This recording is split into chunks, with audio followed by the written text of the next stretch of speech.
बाकी जातियां पैरों से पैदा हुई हैं। मनुस्मृति के हिसाब से आपकी उत्पत्ति पैरों से है, भुजा, मुख और पेट से नहीं है, ऐसा मनुस्मृति लिखती है। स्वीकार है क्या आपको? वो स्वीकार है क्या? फिर क्यों जाते हो? क्यों उनको पालते पोसते हो? क्यों उनको खड़ा करते हो? दुकानदार धंधा बनाते हैं। ये सो कॉल्ड सनातन या हिंदुइज्म कुछ नहीं है, ये पोप और पाखंड में संलिप्त लोगों का बनाया हुआ एक आडंबर है जिसमें आप फंसे हुए हैं। इससे निकलने का प्रयास करना पड़ेगा। हमको किसी से सर्टिफिकेट नहीं लेना, किसी मंदिर में नहीं जाना। हमारा कोई बुजुर्ग मैंने कभी मंदिर में जाता हुआ नहीं देखा। आज की पीढ़ी के बच्चे तो जाते हैं, बुजुर्ग कोई मंदिर में नहीं जाता था, लेकिन उनका आचरण किसी भी व्यक्ति से श्रेष्ठ आचरण था उनका। किस स्टेज पे हम जा रहे हैं हमको सोचना पड़ेगा। इस तरह के सम्मेलन हम करते हैं, आत्मचिंतन करने के लिए इकट्ठा होते हैं कि हम कहां हैं, हमारे बुजुर्ग कहां थे, वो उनका संदेश क्या था। केवल मात्र लक्ष्यदार बातें कह के मंच से निकल जाना किसी बिरादरी को कहीं ले जा नहीं सकता। ये तो एक निरंतरता होती है। ऑल इंडिया जाट महासभा एक राष्ट्रीय संगठन है। 1907 में ऑल इंडिया जाट सभा बनी, 1925 में ये आरएसएस बनी। इस आरएसएस ने इस देश पे कब्जा कर रखा है। आप 1907 में कहां तक चले हो? आरएसएस से पुराना संगठन है ये। आपकी स्थिति क्या? आप औरों को तो बदल नहीं पाए, आप औरों के रंग में रंग गए और आपने सारे टोने टोके करने शुरू कर दिए। इस बिरादरी का चरित्र नहीं। हमने पोप और पाखंड को छोड़ा, हमने बौद्ध धर्म को अपनाया। हमारे बौद्ध धर्म के अपनाने के बाद पाखंडियों ने फिर माउंट आबू पे यज्ञ करके दोबारा से उस पाखंड को यहां स्थापित किया। हमने बौद्ध धर्म के बाद इस्लाम जिसने अपनाया वो 80% जाट।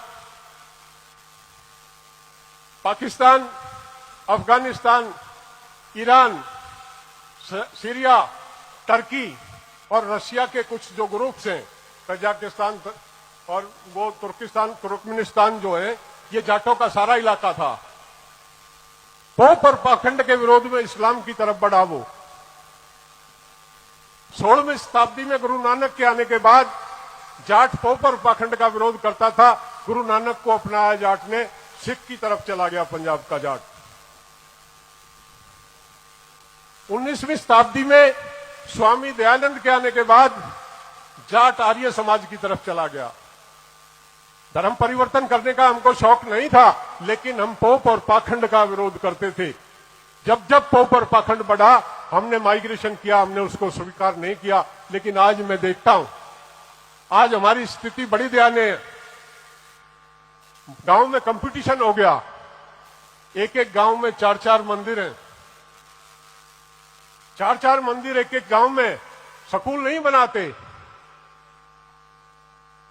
बुजुर्गों के लिए कुछ नहीं करते। जो समाज के पिछड़े हुए बच्चे हैं, जो फीस देने की या किताब की वजह से पढ़ नहीं पाते, उनकी मदद नहीं करते, लेकिन उस मंदिर में लाखों रुपए का दान करते हैं। अपने आप को बहुत बड़ा समझते हैं वहां पैसा देके। कहां जा रहे हैं हम? दुकानें बनी हुई।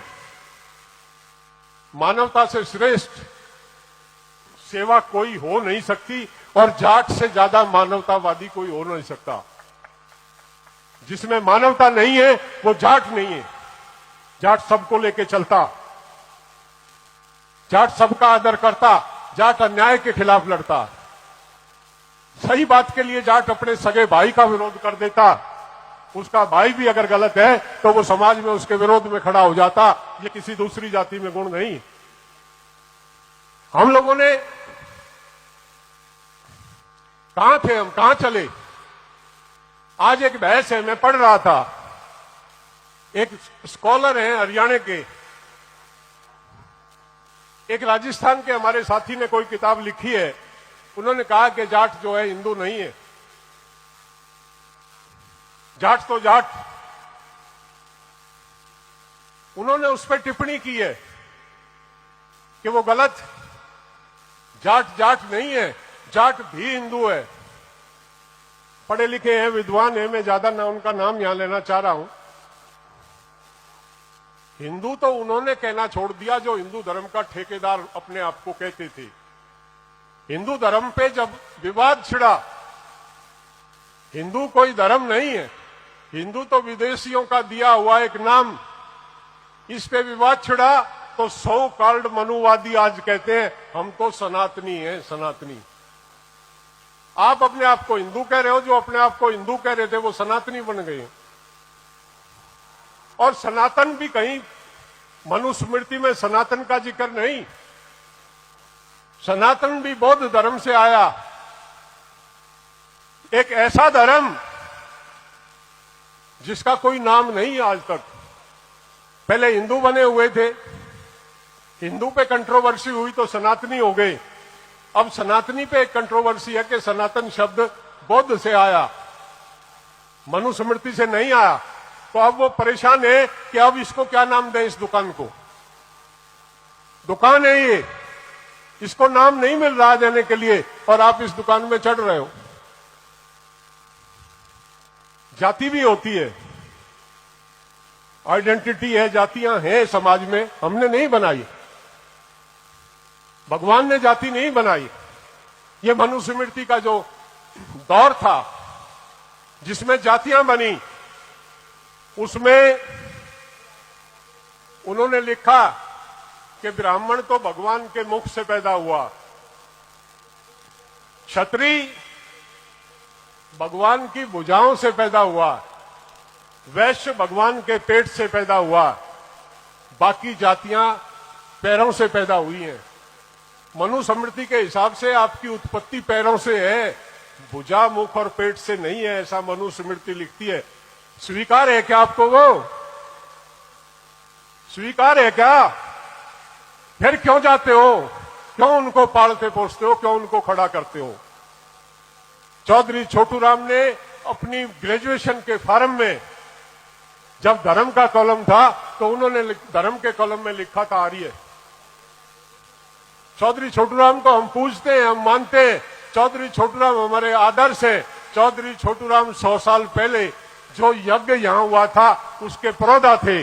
जब हम उनके अनुयायी हैं तो धर्म भी वो बता के गए हुए हैं, मान लो चौधरी छोटूराम का बताया हुआ धर्म। क्यों दुकानदारों के पीछे पड़ते हो? पीछे मत खड़ा हो, साइड में हो जा, मुझे बंद करेगा तो मैं बंद कर दूंगा। मेरे पीछे मत खड़ा हो, साइड में खड़ा हो जा, टाइम बता मत।